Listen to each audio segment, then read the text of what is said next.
Good morning, Charlie Lambden here from Moving Home with Charlie. I've got 2 minutes of truth for you on this Monday morning.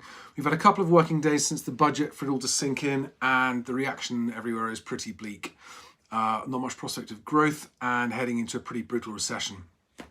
Now, quickly, the only thing I want to talk about in this morning's video is it's come to my attention that a lot of people, especially first-time buyers who've never bought before, obviously, are unclear what happens to your deposit in the event that you buy a house and the value falls. So the way it works is this, right? I've got 10 blocks here, okay?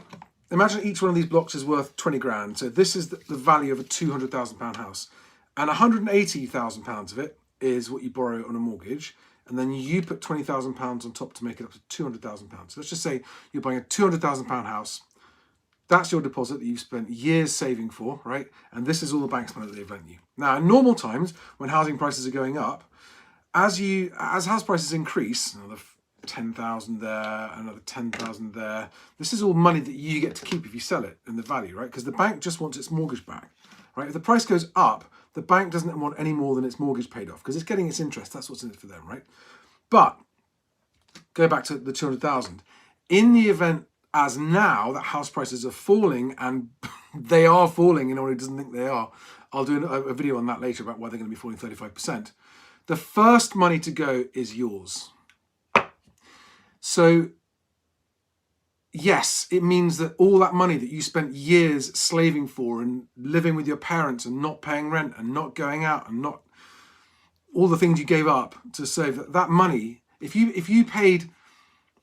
a first-time buyer who bought, I don't know, 18 months ago or so, and you had to sell now and you had a 10% deposit, you put down a 10% deposit, right now today, that money's gone. It's just gone, like a fart in the wind, it's gone.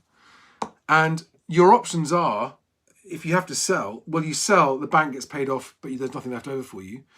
And if the bank can't get, if the bank repossesses from you and can't get its money back, let's say it can only get that much back and still is that, it will come after you for this amount. You will owe the bank that money. That's negative equity, okay?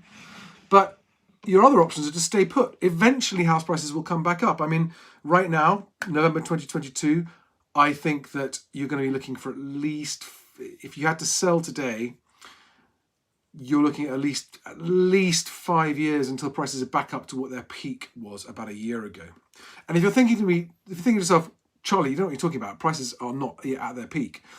You've got to remember that there's a big time delay, a time lag in house price reporting. And house prices have already fallen well over 10% from their peak. Their peak was around about February, March 2022. Wasn't reported until about August or September. They weren't registered and completed until August, September.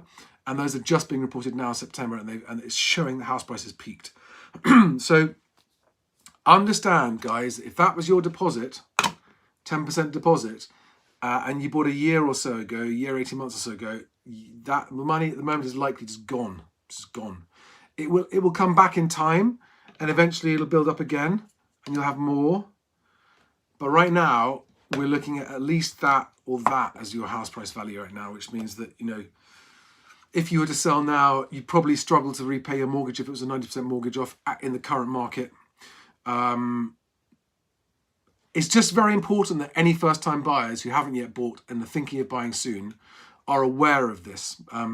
Because I'm not saying don't buy now, but I am saying don't overpay. You must make sure you don't overpay. Guys, have a great Monday. See you on the next one.